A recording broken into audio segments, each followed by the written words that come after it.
Welcome to No Limits, a New Era Jerusalem Post podcast. The Jerusalem Post and New Era Capital Partners, one of Israel's leading venture capital firms, are in the midst of a 6-episode podcast series entitled No Limits, a New Era of Startups. The next couple episodes will be co-hosted by myself, Maayan Hoffman, Deputy CEO of Strategy and Innovation at the Jerusalem Post, and Gideon Argov, Managing Partner and Co-Founder of New Era Capital Partners. Our aim is to highlight promising Israeli startups that not only offer excellent prospects for financial success, but have the potential to make positive changes in our society and to help repair the world. What New Era likes to call unicorns with a heart. So today we have Eynat Guez, who is the CEO of Papaya Global, and I understand you have some exciting news. Yes, let me just say to our audience that every year Time Magazine publishes a list of the 100 most promising and impactful companies in the world. The list for this year was published on the 21st of June. Papaya Global is on that list. It is one more amazing achievement on a long path of amazing achievements. Eynat, you're one of the more iconic, recognizable, and high-impact tech executives in Israel and far beyond. And it's a pleasure to have you with us today. Can you just give us your reaction to this unbelievable, recognition that the company has just received? First, thank you. I'm excited to be here, and thanks for all of the compliments. I think first we are truly excited, and I think that this is an amazing recognition. And, I think, we met on the very early days when we were just actually envisioning Papaya. And for me, I was always in the path of creating a meaningful business, but also kind of creating an impact of everything that we are doing. So actually, we won many awards along the way. I think this one is very, very meaningful for me because it's really kind of doing something that has a value in it and not just creating a business value, which is important. But I think there are lots of ways of doing that. If you manage to merge this, and it's actually quite well aligned with New Era mission statement from day one, with creating an impact and changing something in the world, I think this is kind of a huge win for everyone. So tell us a little bit about your personal journey and the company journey and how they intertwine. I know they're both very unique stories, and I'd love to understand how you got started in all of this. Yeah, so I do have a unique journey. I started my career as everyone else, probably in Israel. Just after my army service, my military service, so I served in the Air Force. I met my first 3 bosses in an F-16 squadron. They were both of them were all of them were F-16's former pilots, and they offered me to join their company at the time, a company that did mega projects in Africa. And I was always fascinated by, traveling, but also kind of seeing the world. So my early career started actually in doing mega projects in Africa. We did amazing things from agriculture to telecom, infrastructures, and so on, in quite unique places, I would say, places that you would not probably visit as a tourist. And after 7.5 years in this company, I really wanted to do something that is my own. So that was probably my dream since I was 4 years old. I always wanted to own my own kind of business. And I wanted to start a startup. The timing was not that great. It was the end of 2008, just before the financial crisis. We actually started working on a completely different startup, completely different domain. And just a very, very short period of time after we started, we realized that the ability to raise funds does not exist. And this is where I decided that I need to do something because I was already unemployed. I needed to kind of find my next kind of path in my career. And I really didn't want to get back to just working for another company. And this is where I started my first company. It was a bootstrap company, services-based company called Relocation Source, providing inbound and outbound corporate relocation services to clients. It was a very fun journey. And a few years later, I got a phone call one day from a small company at the time called Waze, which probably each and every one of us knows these days very well. And they asked me for an assistant to expand their business into China. I said, okay, China is an interesting place for me. I mean, I know Africa very well. I have zero idea what's going on in China. And I was hearing that kind of the expansion to China is growing. So I decided to travel and to explore it. And I landed in China and I decided this is going to be actually the next kind of thing in my career and my business. And I started a second company called Expert Source. At the time, we help global multinational companies to expand their business into China, and then I expanded into the continent, so other countries in Asia. By the way, eventually Waze has been acquired by Google, so they never started their operation in China, which was probably the best outcome for them. And after a few years of spending in Asia, which I really liked, I kind of had this self-reflection with myself. What do I want to do when I grow old? And I decided that as much as I like what I do currently, I do want to go back to my kind of old dream of just eventually kind of building a product and a product at a large scale. And this is where I started to envision Papaya. I managed to find great co-founders, Ruben and Ofer, and pitch them what I wanted to build. They both came with quite a lot of experience on the tech world, with zero experience on payroll, global workforce. They didn't had any idea that this problem really exists. And then we started working together. And Papaya really, the main mission that we have is to reinvent the way that companies are processing payroll globally, to make it very easy and seamlessly to process global workforce from the onboarding to payroll processing and to payment in a way that is becoming almost as a no-brainer. Where do you employ people? Obviously, there is lots of local compliance, regulation, and so on. We cannot change that, but we can make everything much, much easier in order to facilitate. And this is where we started our journey back in 2016.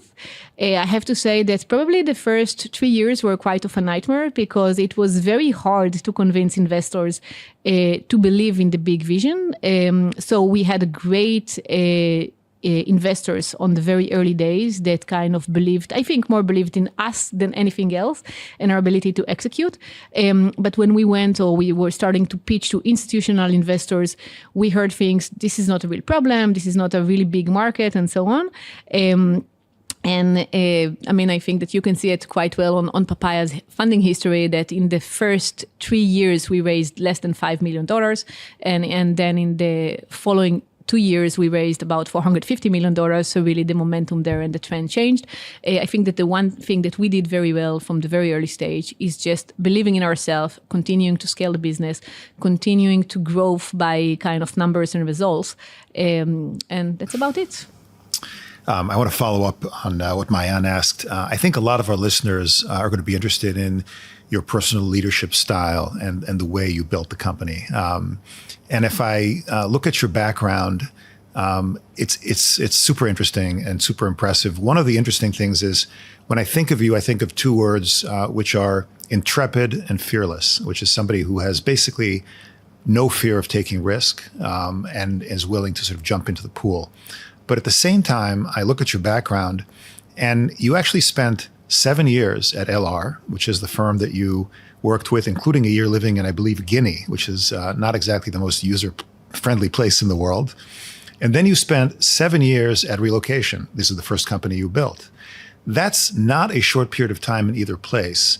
It's actually atypical of many tech leaders in Israel or elsewhere to spend that much time on an assignment. And it shows a level of stick-to-itiveness and a desire to win and to create value that's unusual. How do you reconcile, on the one hand, your impatience and desire to take risk and forge ahead, and the fact that you actually spent these 2 periods building substantial businesses before starting Papaya? Inconsistency, or is 2 sides of the same coin? So I'll take it back from to a sentence that you said, that I'm fearless to jump into the pool. And that's right, because I'm really, really good swimmer. And I actually practiced as a swimmer for many years when I was a kid. And the reason that I'm mentioning it is because I think this is quite of the same for me. I mean, when you swim, when you are a competitive swimmer, generally every competitive sport that you are doing, you're spending tons of your time just to improve milliseconds of your kind of personal records. And this is your kind of mindset, right? You're going to spend as many time that you have a day to practice, to train, to do everything just to be a bit better, right? Because we don't improve from doing a record, from doing like 50 meters swimming in like 2 minutes to a minute, right? I mean, the changes are very, very small, but you celebrate every achievement because it's very meaningful. And I think for me, it's the same when I'm looking on my career and places that I worked. As long as I can see things that I can improve and I can grow to and I can scale. And obviously, I mean, the scale is much bigger than just like milliseconds in the pools, but it's the same. I mean, as long as I feel that there is a way of growing there and it's still creating personal challenges, I'm happy to be there. And I normally also, I mean, I need to be there with my heart. So I really, really want to be there. I'm engaged, emotionally engaged to the place. I'm going to be there. And this is normally I'm going to drop the ball when I don't have this personal engagement any longer. Or I think that eventually the changes that I can do are not that meaningful. Can I take you back to Guinea just for a moment? Yeah. Guinea Conakry, by the way, there are 3 Guineas. This is the worst place. So if you are spending time not in the Africa, one to go to. choose our Guinea. Yeah. Okay, good to know. So tell me a little bit about what you take away from there, though, because having spent a year in a place like that, one is what you're describing, must have impacted you personally in a way that you would bring when you're coming into America and the high-tech world that you're working with today. So how do you put that together? Okay, so I'll share my landing story in Guinea, okay? Actually, I've been asked to spend a couple of weeks to months in Guinea to help the team. At the time, we were building a telecom company there. And my first trip to Guinea, we had a huge delay in a flight. So eventually we landed in Guinea in the middle of the night. It was dark and so on. They took us directly to kind of the compound where we had rooms. And the first thing that I saw in my room are 2 cockroaches and a mouse. And I'm not a big fan of cockroach, okay? That's my thing in life. That's the one thing that really freaked me out. And the first kind of thing that I had in mind is that I'm not going to stay here more than 3 days. They asked me to be here. I don't want to be here. This is a terrible place. There is nothing you can see that it's not kind of a happy place. I'm going to take the next flight because there are no daily flights. This is why I wanted to stay 3 days. And in the morning, I had a conversation with the CEO of this operation, and he asked me, I want to assure that you are here for the year. And I said, no, you don't understand my mindset currently. I want to leave on the next flight. And eventually, we did an amazing, we built an amazing company in Guinea, okay? We built a telecom company literally out of nothing. We competed against some of the largest players in the world on the telecom kind of field, Orange, MTN, and so on. And we were the 4th player in the telecom business, okay? So it's not that everyone was looking for us and waiting for us to start a business. And for me, it was really kind of an opportunity. And I was doing sales and marketing in French, which honestly, I learned French when I was 5 years old. So, I mean, that's because maybe tell everyone you're an immigrant, your family's from France originally, right? Yeah, okay. But it's not that, I could really, I'm not fluent in French, but I mean, it was kind of, I would say some Israeli chutzpah that, she can do that. I mean, she has some understanding. But we were working on a very low budget, very low marketing budget and so on. So we needed to be super creative. And we needed to find a way to break through all of the cracks of how do we make an impact and how do we create something with having very, very low budget but really spreading the word. And I think that what I really liked there, and I think that I used it afterwards as well in my career, mainly on my first company when, again, it was a bootstrap company. So every dollar count because it was my dollars. That when you think creative, you actually can do much more meaningful things just going on kind of the regular path, right? Because if you have money, you can buy billboards, you can buy like commercial ads and so on. I mean, you can be more funny, you can be more creative, but it's honestly, it's more of the same. It's very hard to eventually kind of to go above the industry or to kind of to get a very meaningful attention. But when you are creative, and we did kind of very funny creative things, okay? Like very Israeli, I would say, even almost like army approach of having music channel, okay? That you can dial in and hear music. Now it sounds stupid. And honestly, we did it because we wanted to test bandwidths. So we wanted to assure that the bandwidth that before we are going live are substantial. So we wanted people to listen to music. They don't have radios around their home and so on. So it's great. You dial in for free, you listen to music, and that's it. And when we formally launched, we actually forgot to turn it off. And the buzz around the city was that our company is the music kind of channel company. And we offer people to hear free music. So people wanted to own our SIM because they could dial in freely and hear great music. So we did a lot of kind of, I would say, those kind of things that eventually meant differently or kind of had a substantial kind of value. And it was just a great fun. It was really great fun to creating something from nothing with tons of challenges. So this is what made me stay. Amazing. You've been in and around the world of HR for your entire career in different ways. And HR relates to culture and what kind of culture companies use. Every company is very different. Every company is like a different world. What are the elements that you try to instill in Papaya Global in terms of culture, in terms of how people relate to each other, and how have those actually related to the company's success if in any significant ways? Yeah, so it's a great question. I think first that my mindset is always HR operation. So I'm probably not the best HR person around the table. I'm very pragmatic in my HR kind of approach. And for me in Papaya, the main thing was first to create a diversity environment. And I felt that this is the key to eventually kind of solving a lot of things. So that was the mindset from day one. So it's not only female and males, which we are constantly keeping 50%, both like on total company level, but also on the leadership level and so on, which I think that by itself create a different kind of value. But it's also having a very clear mindset of having people with disabilities, people from other nations, minorities, and so on. Why? Because I think that it creates challenges to people, and then it opens them up to be better humans. So it's very easy to collaborate with people that you know how they're going to react, that are eventually the same as you are. And it's much, much harder to collaborate with someone that provides you a personal challenge. And sometimes it's hard, okay? I got a lot of rejects sometimes from my team about why are you doing it? We are working so hard. I mean, it's okay. Okay, now you want to have somebody with disability here, but we all need to adapt, okay? Bringing somebody with autism, for example, to the company requires adaptation.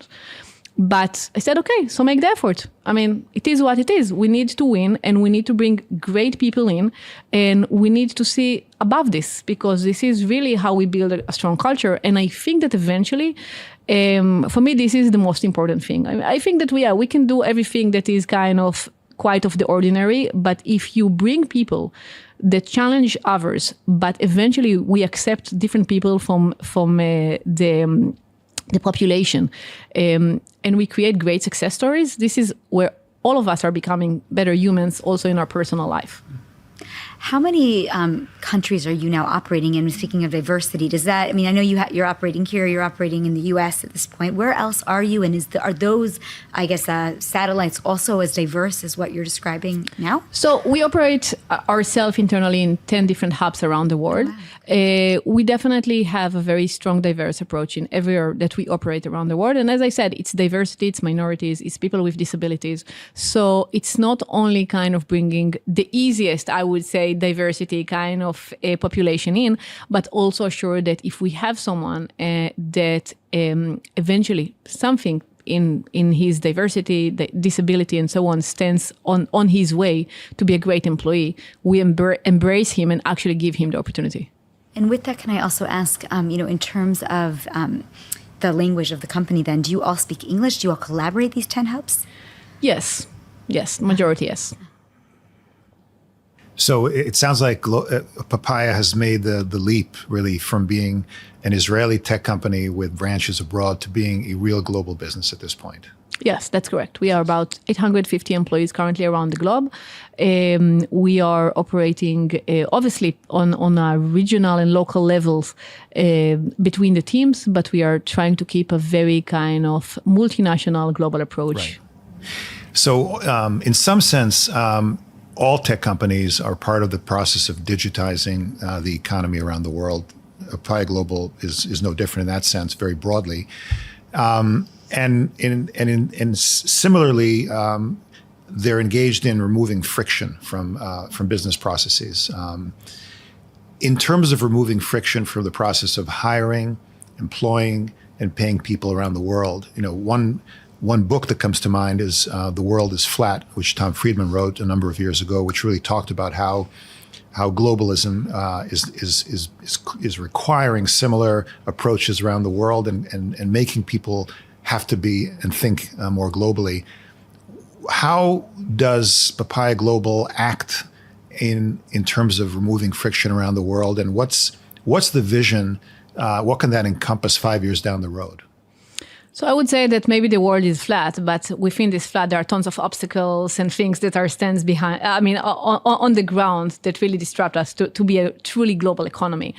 And from my perspective, currently, probably the biggest obstacle, definitely when we're looking on employment and global, are the governments.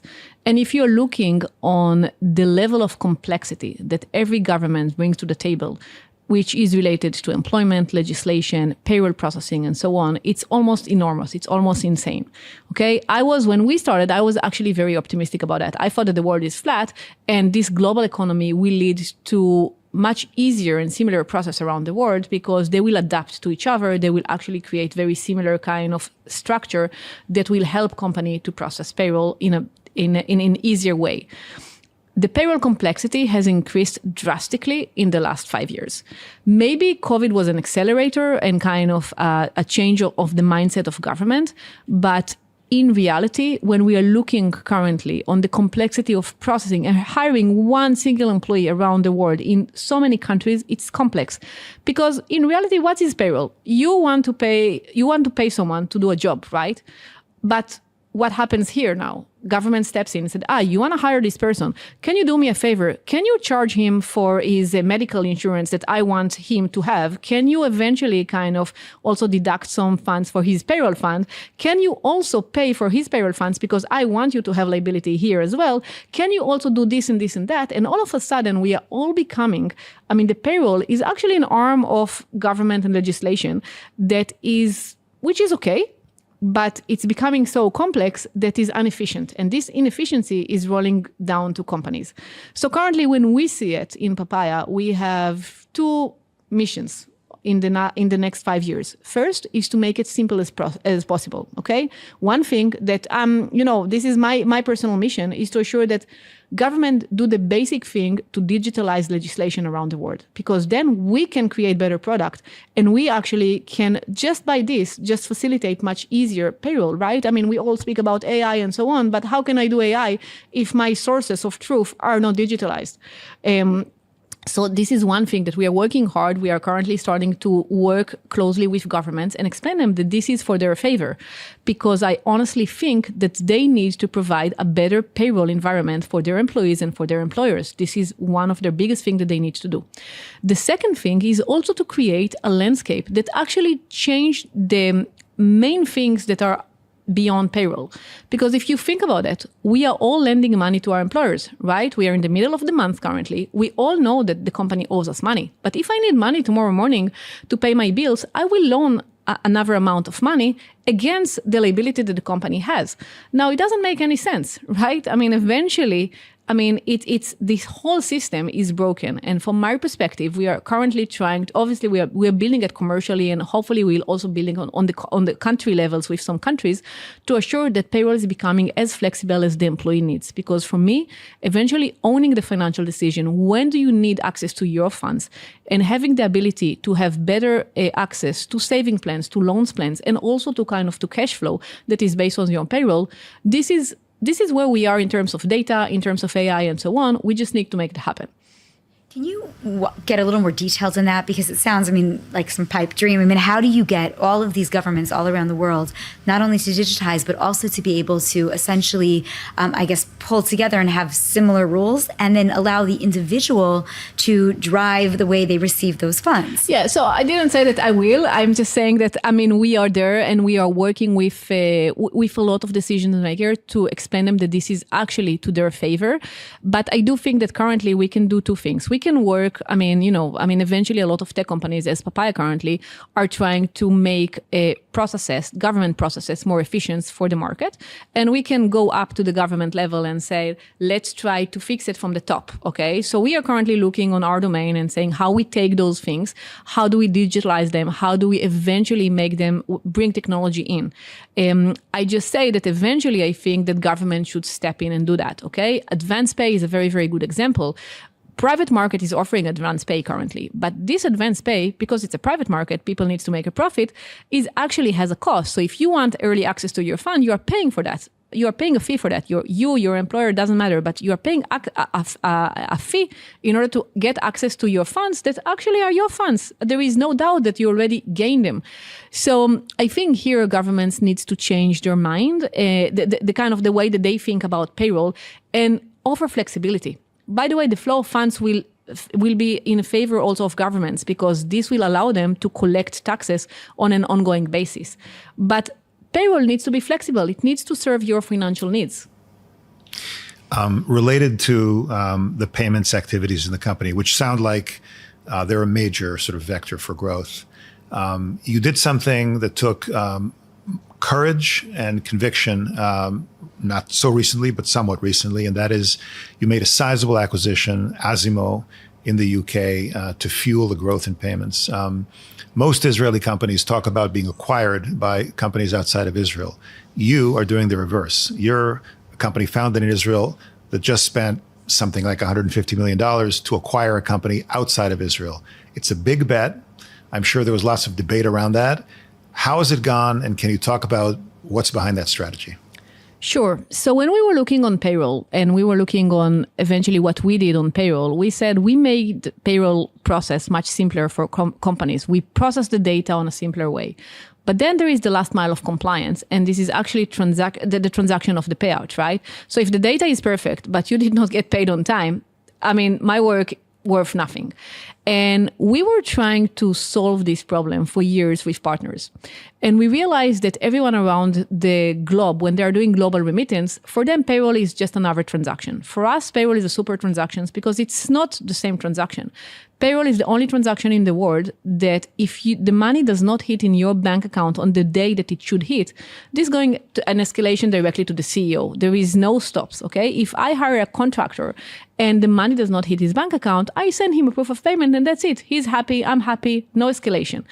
And moreover, in many countries around the world, payroll is actually dictating your ability to take loans, dictating your insurance cost and so on. So it is what we call the super transaction.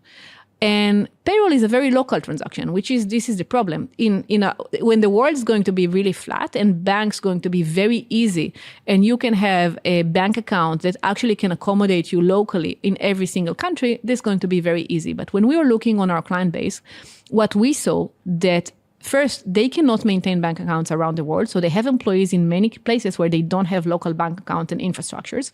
And second, eventually, the way that they are currently doing payments to those employees is by sending funds to a third party and asking them to pay on their behalf as a favor.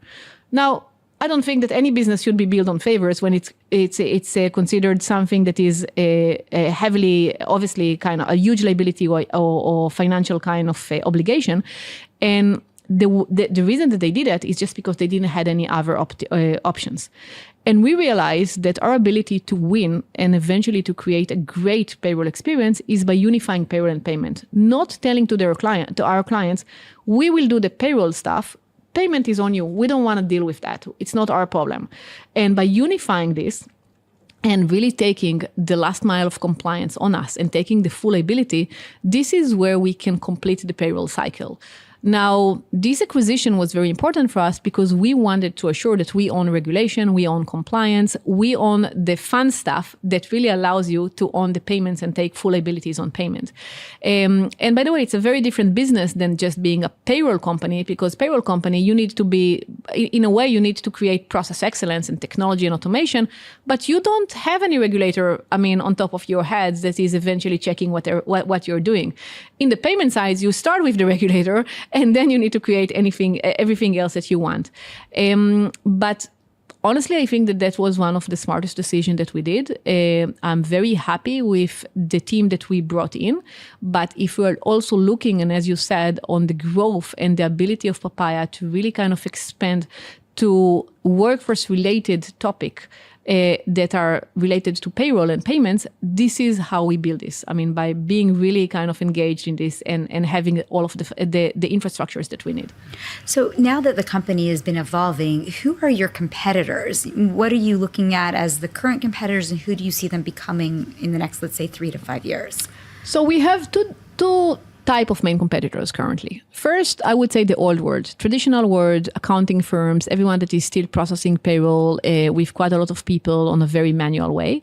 And we don't see them, we see them as competitors currently, but we actually allow them to be our collaborators. We don't compete with them. We create efficiency to them and to their clients. We can step in and take all of the liabilities that they are not able to take for the client side, privacy issues, compliance issues, and so on, automations of tons of things. Because the main thing on payroll, it's a huge bottleneck, right? Everyone is processing payroll at the same time. If you have a small amount of people around the table that are doing that, this is the worst days of their month. So this is one bucket, like the old world, I would say, the processor. The other one are mainly, I would say, companies as ADP and others that are currently doing payroll. And we believe that we bring much stronger innovation there. We believe that we build everything on top of technology. So we never try to be the operator ourselves. We believe that we're going to win just by owning the technology and looking always on payroll at scale. Because solving 100 people payroll problem, it's not like solving 1,000 and not like solving 10,000. So this is really our mission. Let me shift gears, if we may, for a minute, because Papaya Global, it's a global company for sure, but it is based in Israel. It's an Israeli enterprise, and as an immigrant who came from another country, I'm sure this country is incredibly important to you and your family. Israel has been going through a difficult time politically, with some social upheaval and lots of popular dissent around some reform or revolution ideas that the government seems to have. You have been remarkably active. You stepped forward early, and you've been in the vanguard of the tech community in Israel, which has voiced its very clear views and very clear opposition to some of the steps the government is proposing to make. I'm wondering about what prompted you to have both, I'd say, the courage and the conviction to step forward and become what really now is a leadership role in this protest movement. Tell me about that. Okay, so I would say that I'm probably activist at heart, and I believe that if you see something that is wrong and that you can help fix it, this is your responsibility to do that, and not just kind of, continue working and say this is, it's easier for me to just not to interfere or just not be there. And if we're looking on the history, right, just even before the whole thing with Israel and the judicial reform, and I'll talk about that in a minute, when the abortion kind of law started in the US and has been announced in the US, I was very quick to announce publicly to our employees that we will support every woman's right in our company to have an abortion. We will find a way to finance this. We will find the administrative support. And honestly, not all of my employees like that. Now I think that eventually you need to be, I think that when you are making an opinion, you're not going to get 100% support. That's for sure. And I've seen it with my opinions in many times. But I think that you need to be very authentic with eventually having a voice and fighting for things that matters for you.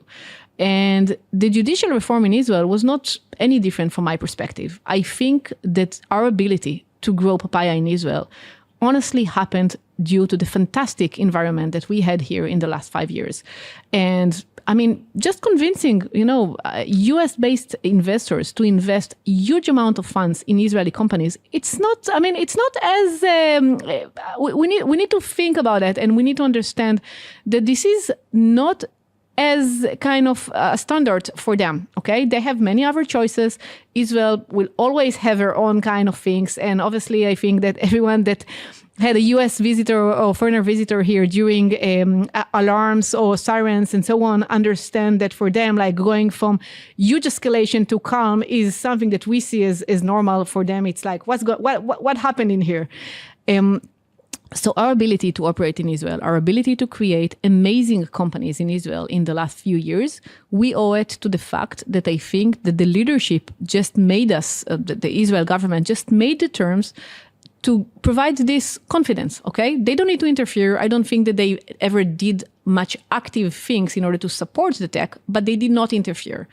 And now what we see is a huge step in and a huge kind of, I would say, I mean, when it started, when Levin formally announced that he's going to do a massive judicial reform, from my perspective, it was like, he's looking on each one of us and he's saying, we know that we're going to ruin this country and we don't care about that because our interests are more important than yours. And I think that eventually this is our responsibility. This is how we protect our investment. This is how we protect our companies. Because, I mean, each one of our employees probably can relocate tomorrow morning, okay? They can apply for visa. They have foreigner passport. We are a global company. They even can go and work on another hubs. I want them here. I want to live here. I want my kids to live here. And I want also to assure that we are doing our best effort to just protect the assets that we build in this country. Did your activism end up being harmful, helpful, or neither? What were the results? Generally speaking, I think that the fact that the majority of the tech community is unite currently, and we are eventually having a very clear voice, and we manage also to bring a lot of our investors to have a very clear voice and say that they are against the judicial reform, that they are against anything that will jeopardize Israel economy, are definitely helpful. Do I think that this is a short-term effort? No, I don't think that this is a short-term effort. In a way, I think that we were all kind of very passive for many years, and we felt that we should not interfere with politics. Maybe it's a mistake. Maybe we should interfere with politics. Maybe we should not be that naive and say we can build tech companies while politicians are doing whatever they want. I don't mind, honestly, personally, kind of getting fires. So I'm okay with that if I believe that this is the right kind of approach. And I believe that eventually kind of the bigger goal and the interest serves it. So I'm okay with that. So. And from an investment standpoint, it was also okay for Papaya Global. I think that first, my board and my investors, majority of them supported me and they didn't have any issue with that. Some of them asked, how can I do more? I said, okay, let's just, put it also in proportion. We got amazing support from our clients. We got amazing support from the market. And we had some that said, we are not happy about you kind of making those statements. And I said, it's okay. I mean, I don't need everyone to like me. I think I had a lot of statements. And honestly, I think that if you're trying to be a person that everyone likes, it might work. I don't know. I'm not that kind of person. So I can't just fake it. Well, democracies around the world are facing each one with their own sets of challenges. But you've been really a leader in this process in Israel. And I want to ask you about what would you like to see this country like sort of 10 to 20 years from now? When your kids are going to be in their 20s, when they become adults, what do you wish for them to have in this country? I think that the fundamentals of Israel are extraordinary. I think that the fact that we have people that are super Orthodox here, non-Orthodox, that Tel Aviv is considered one of the most accepting cities for gays and diversity kind of economy, and the ability to have Arabs and Jewish, maybe not that successfully from time to time, but eventually, this is the status quo, is quite amazing. It's quite enormous. And I think that we only need to keep this. I think that the only thing that Israel needs to do is to keep this freedom of choice. I don't And I think this is, for me, the saddest part about this the last 6 months, that all of a sudden people try to paint us as someone that hate Orthodox, hate others. We don't hate anyone. Actually, I think that the tech sector was very much involved in diversity and assuring that we accept everyone and invest tons of time in bringing more Orthodoxy in, more Arabs in, and create an environment that is actually much more accepting. And this is exactly what I want the country to be. Israel needs to be a place of just pluralism. And I think that if we will keep this, the ability not to enforce any religious opinion, okay? My grandfather used to be a rabbi, okay? And he always, the last sentence that he told me before he died, he's just do whatever you want. Just do whatever makes you happy, okay?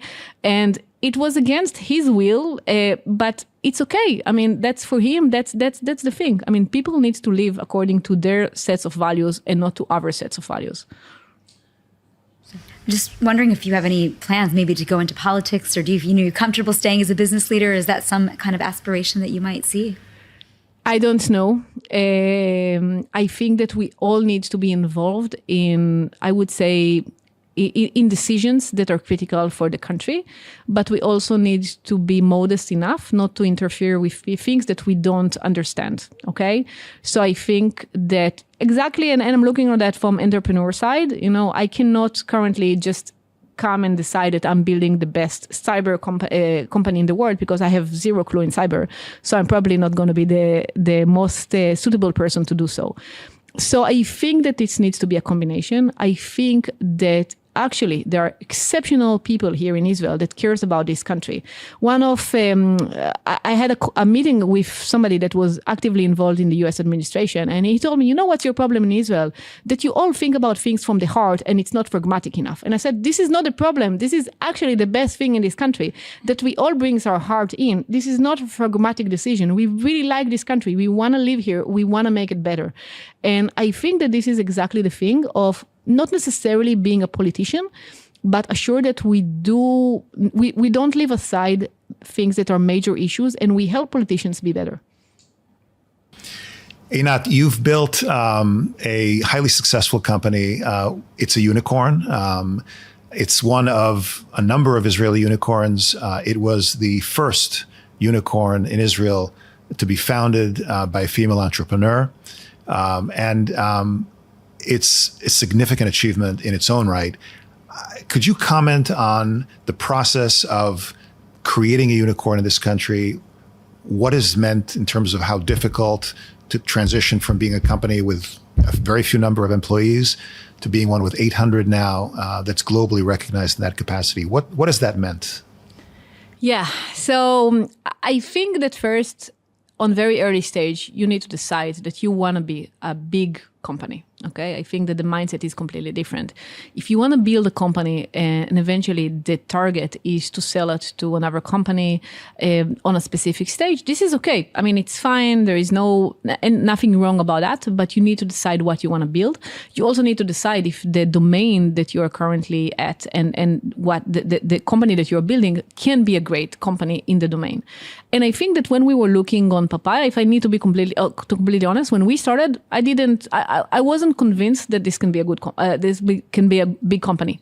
I said it's definitely a need. I know that because I spent this industry for many years, but I don't know how big the need is. And I also, obviously, as I said, I got a lot of kind of negative feedbacks from the industry that this is not a big enough domain.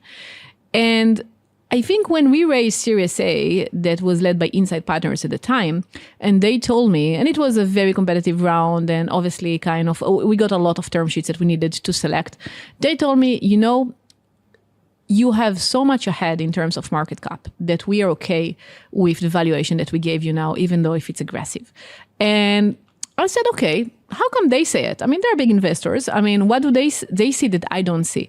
And this is where we started to look ahead and really understand that we can build a very big company. And this was the point also that I changed my mindset. And I said, okay, we are not in a stage where we are browsing around, looking our way. Maybe we're going to be acquired by this and that and that. This is a stage where we decide that we don't want to be acquired. We actually want to build a very meaningful business. We want to be a market leader in the domain.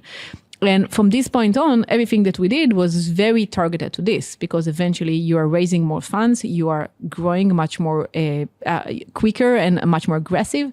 And you always need to look ahead and to justify things that you are doing, because it's not about currently, it's about like getting to the targets that you want.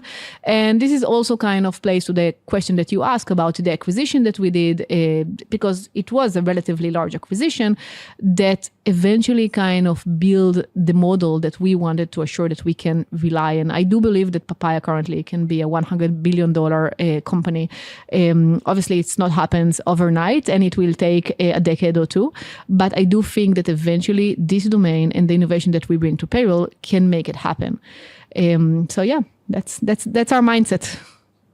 Eynat Guez, fearless, intrepid, and an Israeli patriot. We really appreciate the time this morning. It's been incredibly enlightening, and we'll be continuing to follow the progress of the company and your own. Thank you for the time. Thank you.